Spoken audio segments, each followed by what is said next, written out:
10 seconds to go.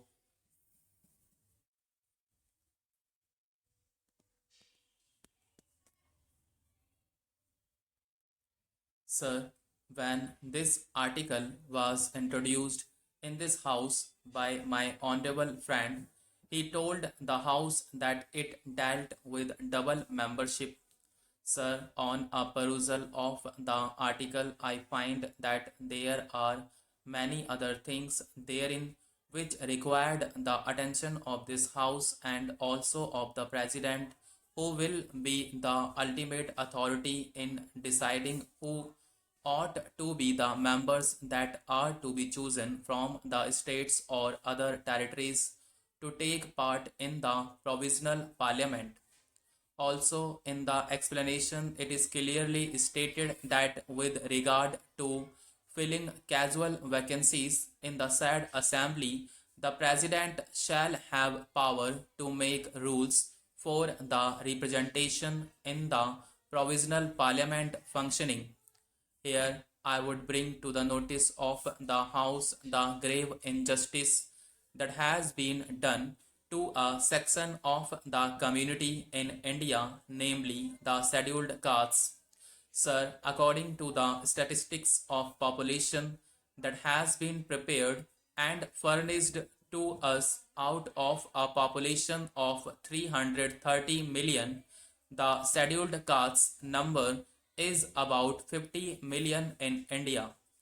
The total membership of the provisional parliament that has been accepted is 320. If this is so, the provisional parliament must have at least 55 members of the scheduled castes. I do not find that it has been made clear whether the scheduled castes would have that much representation. It is with that object I have suggested in one of these amendments that the future authorities or president who will make rules for the representation of the various communities in the provisional parliament should give due representation to the scheduled castes. Sir, after the Constituent Assembly started functioning, several Indian states and other territories have been brought under the purview of the Constituent Assembly for the purpose of representation, but from a casual observation whether scheduled caste members had been chosen from those states, we find that not a single member of the scheduled caste has been returned to the Constituent Assembly except one from the state of Chennai. This, I think, is a very vital point in this article that requires the attention of the President and also the members of this Constituent Assembly.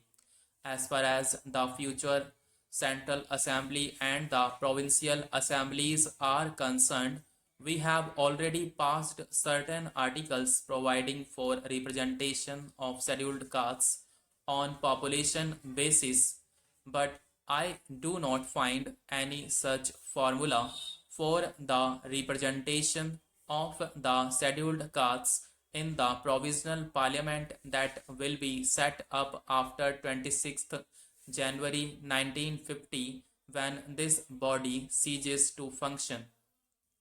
Further, I would like to mention that the matters concerning the selection of the speaker or the deputy speaker may be left to be decided by rules to be made by the president.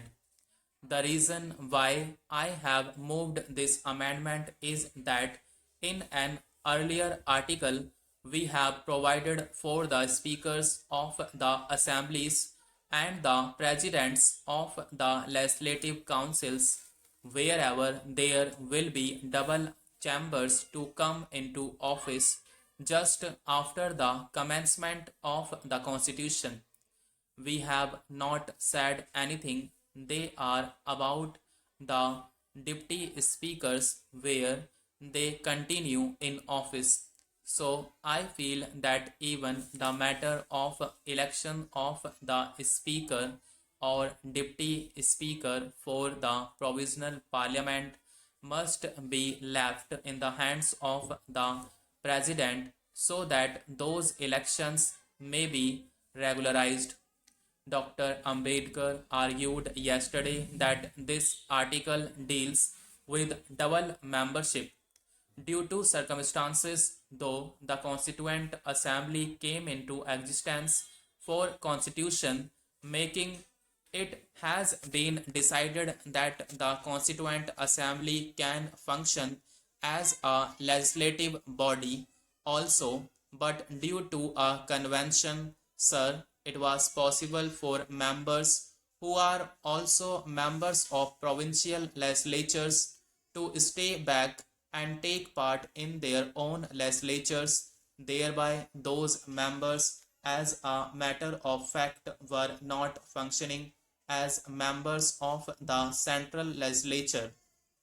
It may be that at present both these functions are done by this body, but my view is that when this Constituent Assembly changes itself into the provisional parliament, all members of the provincial legislatures who have been returned to this house also should be told that they cannot take part.